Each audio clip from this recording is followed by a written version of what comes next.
Life is a trip. So, how can you get real satisfaction from a genuine sense of traction? Let's get into it and stick around to the end for a brief exercise to help you know exactly where you're at and where you're going. Contemplating your life purpose, this topic is not some fluffy, self-help, overturned, or repackaged rhetoric. In fact, there's nothing about your relationship with purpose that is static or generic. It's shaped by your season of life, what you've recently been through, and who's around you. This is an ever-changing, dynamic aspect of your life. So no one is exactly where you are, and no one else should be telling you where you should be going. Okay? For example, if you've recently survived or are currently battling a life-threatening illness, or if you're living in a war zone, or at the bottom of what many refer to as Maslow's hierarchy, then in those circumstances, contemplating life purpose can feel like a luxury, or painful, or even impossible. But on the other hand, there are at least 5 chapters of life where defining purpose might be extremely helpful, if not essential. So let's talk about them. Before we begin, keep in mind that I'm dedicated to providing free quality support on this channel, and you may desire additional support. So for worksheets, micro retreats, and laser sharp custom guidance around this topic and beyond, click the link in the description. The first 2 chapters are the most obvious, starting out and starting over. And I have the most to say about starting out, so let's hop into that one. Starting out. If you are fresh out of school or you're starting your first big venture, then defining your purpose would absolutely be ideal, but it might be too idealistic as a name. It might feel too huge right now for you, and that's okay. You might just need a solid objective or an intriguing, inspiring goal to keep yourself moving for now. However, just because you're young does not mean that you cannot have a life purpose.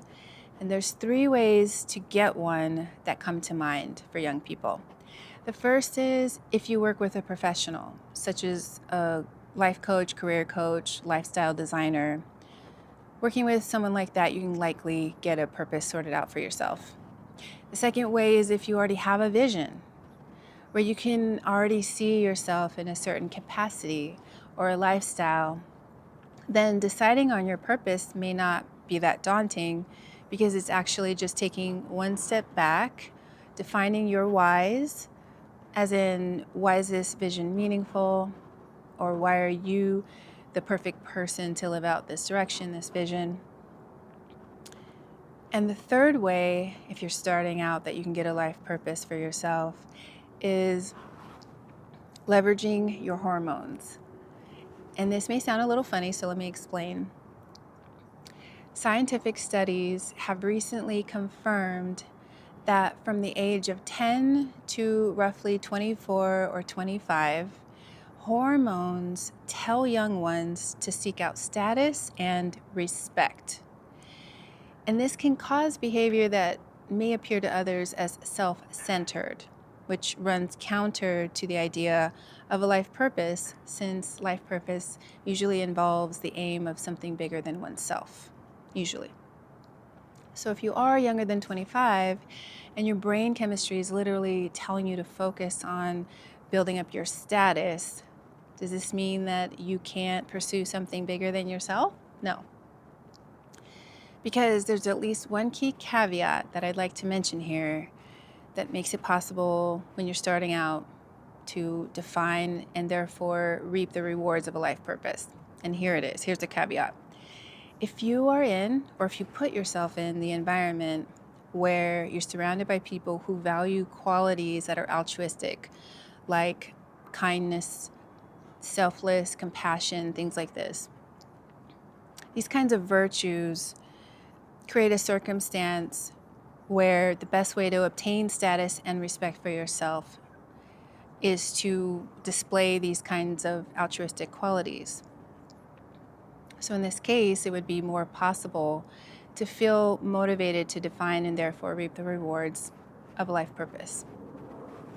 And conversely, or you might say on the other side of the same coin, if as a young person you recognize the growing narcissism and selfishness in the world, as well as the sad consequences of so many people having such selfish attitudes, and if this bothers you, if it bothers your conscience, then you can leverage your hormones that are pushing you to define your independence by resolving to reject or even rebel against the narrow-minded self-centeredness in the culture and pursue instead a course of greater meaning and community-centered contribution. In other words, something akin to a life purpose.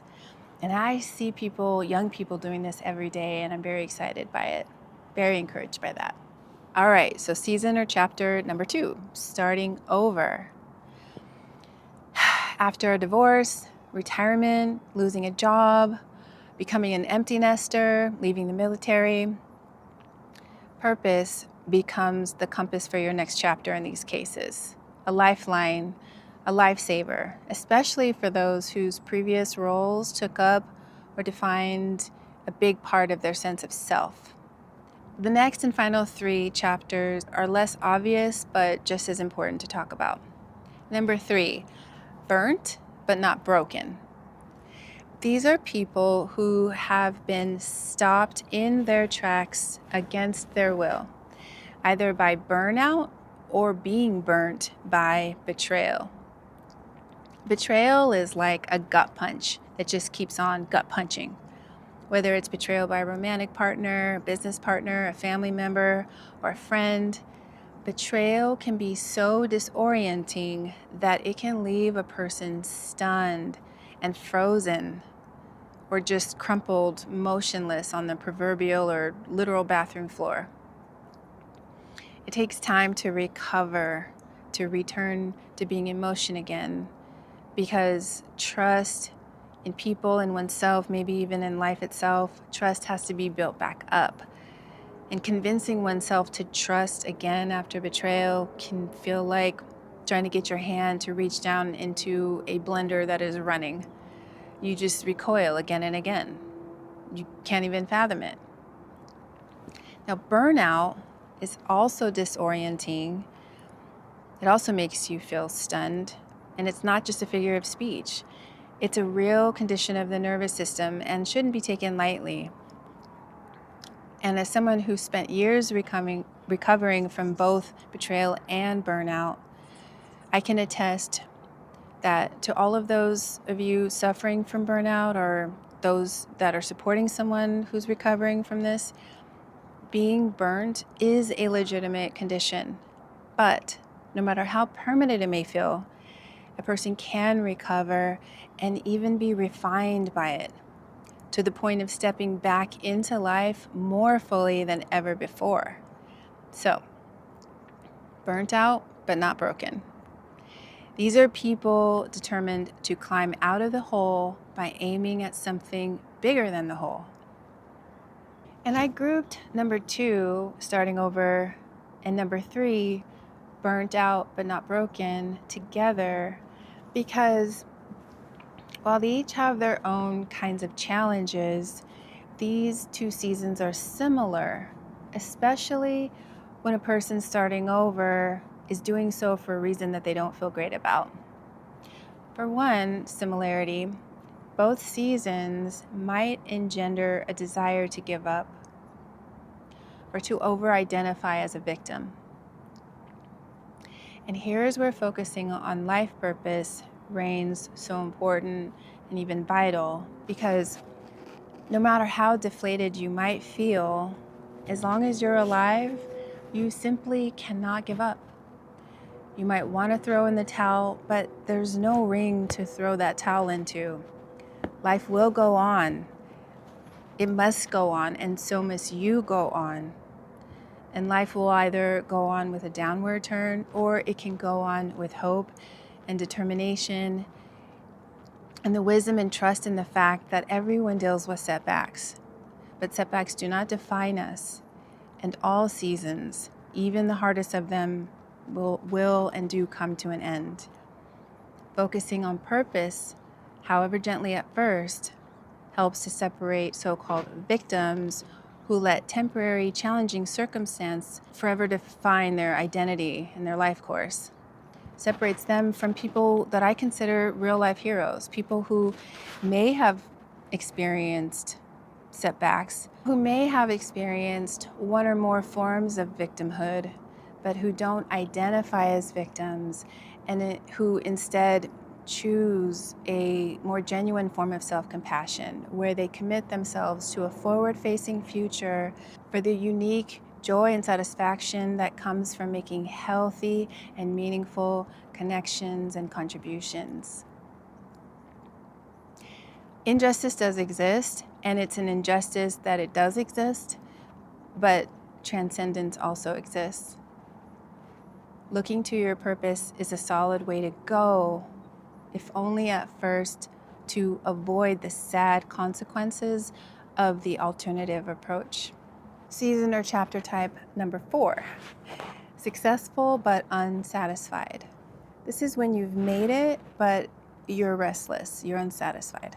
And that's usually either the call from your next higher level, such as what is referred to in the book, The Big Leap, as your zone of excellence. Or if you're already in your zone of excellence, maybe it's a call to your zone of genius, upward, a call higher.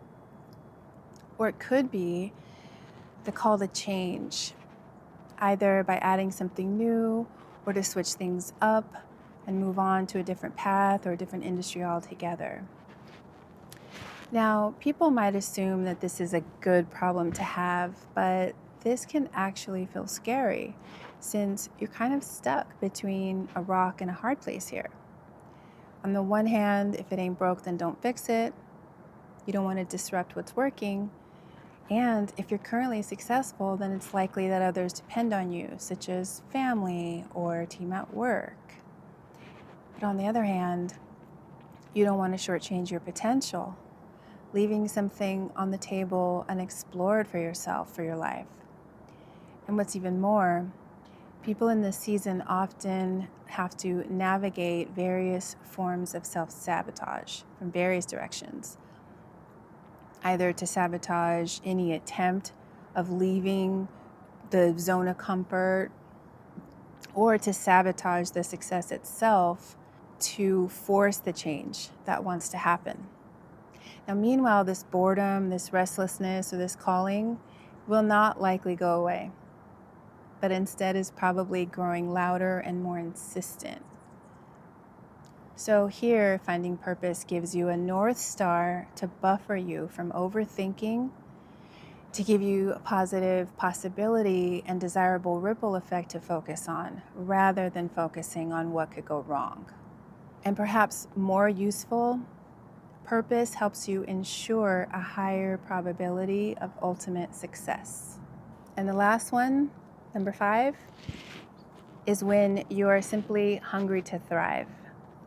Often we see this with the creatives, entrepreneurs, aspiring YouTubers, multi-hyphenates, or the so-called mad scientists. Hungry to thrive simply means you want to max out your gifts. And since, unfortunately, most people are not willing or interested in maxing out their gifts, maybe because this can involve effort, energy, and at times also risk, people who are in this hungry to thrive category quickly learn that they need to drive. Or if God is already driving, then they need to at least be in the passenger seat, but definitely not in the back seat. And they need to develop a clear vision for where they want to go in order to, at the very least, protect themselves from the influences of people who want to stay in place and who are comfortable with the flavor of safety that belongs to sameness, status quo, mediocrity.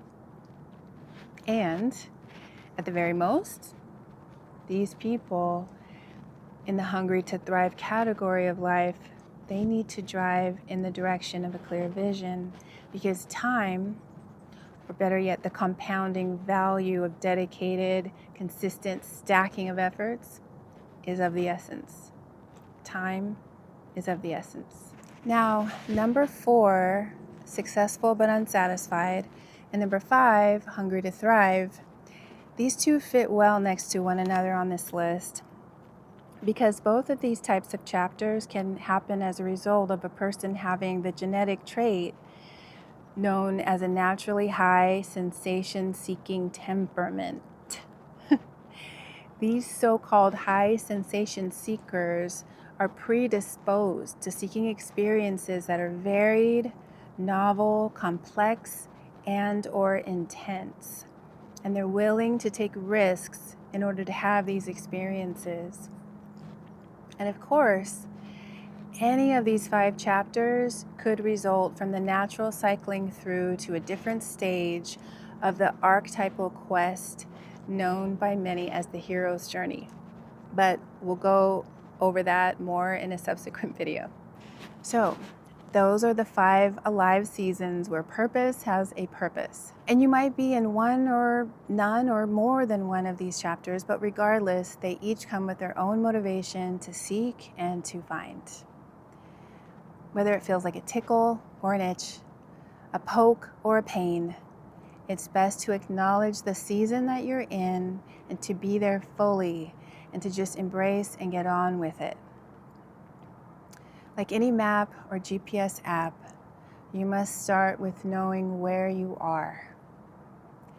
And something that may be obvious but is worth mentioning, life seasons aren't all the same length. When it comes to going from A to B on a map or on an app, there are 4 factors at play: starting point, mode of travel, destination, and travel time. Knowing and feeling comfortable and confident about where you're going can seem tricky or even daunting, and that's why I'm doing a whole series on it. But the other 3 factors can feel more accessible and straightforward. If you know where you are, your mode of travel, and how much time you can spend traveling, you will at least know some important details, some clues, namely the radius, circumference, and therefore the host of plausible options available to you. So, to finish out, if you'd like to follow along, let's do an easy, breezy 5-minute contemplation to explore what knowledge or sense is already available to you about the season that you're in. So as I mentioned, this contemplation will last for just a few minutes and we can begin now. Begin by bringing your attention to your wonderful gift of a body and just let yourself fuss around a little to find a comfortable position. If you would like, and if it's safe to do so, I invite you to lower your gaze or close your eyes. And if you feel comfortable doing so, shift your attention gently now to noticing the temperature of the air on your skin.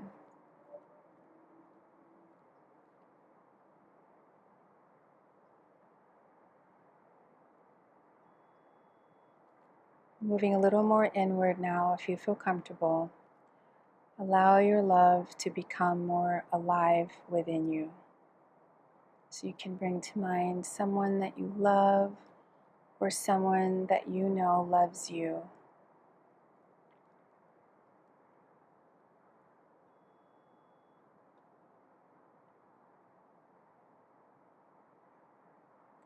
And just let this love feel good and true within you. Just take a moment to enjoy the love and allow it to deepen as your heart opens up to it more and more.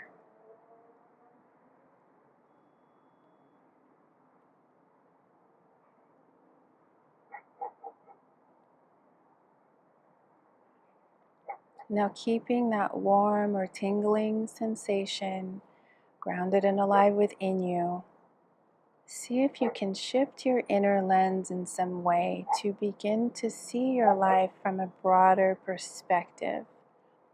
See if you can take in or observe your current life as one whole picture.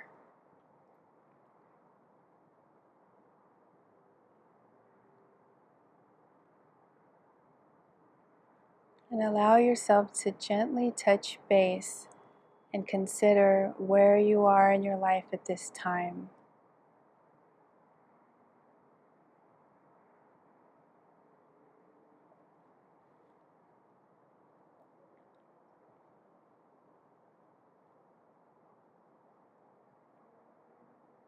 And I'm going to ask you some questions to help you focus your attention, but just stay relaxed as there's no need to overthink.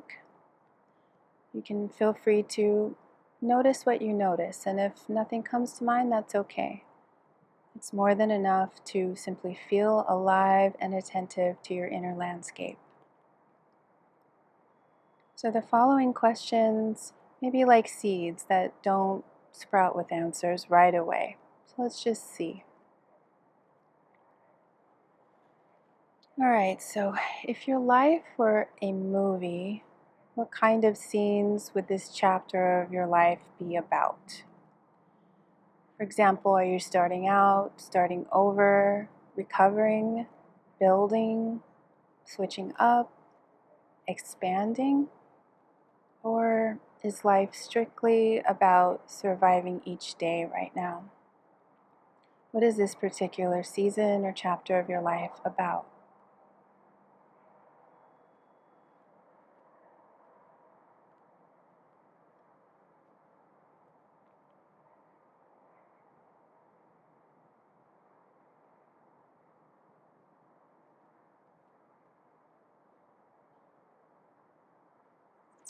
And if nothing comes to mind, that's okay. The rest of the questions are easier to think about. So is there a word that comes to mind that would characterize or describe this season of your life?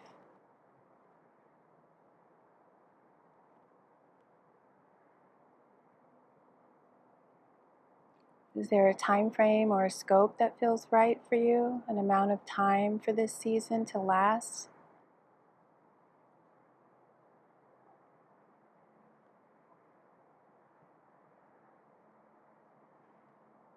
What speed of travel feels right at this time? A slow and gentle time of stillness, or maybe a time for taking steady steps? Or is this the no hold back go time? What's the pace for this season?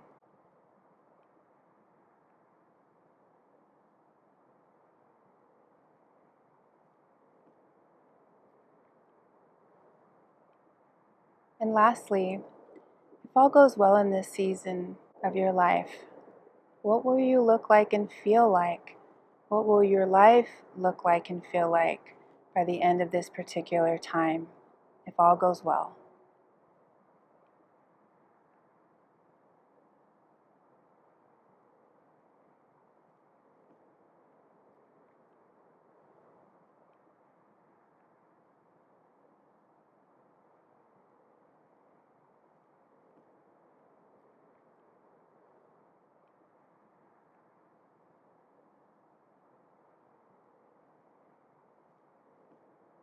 All right, great job. So I have a free quality experience journey that goes more in depth around this topic of defining your season, and you can find that by clicking the link in the description. I also have some topics in training that I'm really excited to share with you here, but only after I have enough subscribers. So please do subscribe and share this channel with your friends and loved ones who might also resonate with this so that we can get that going. In the videos to come, I'll be sharing ways to define your purpose without the overwhelm, along with resources and exercises to make this part of your journey a straightforward and a straight up blast, darling, enjoyable. But first we need to discuss what purpose is not and how to avoid getting it wrong. So get ready for that in the next video. In the meantime, thank you for joining me on the playground. I hope everything is beautiful with you. Big hugs, and I will see you in the next one.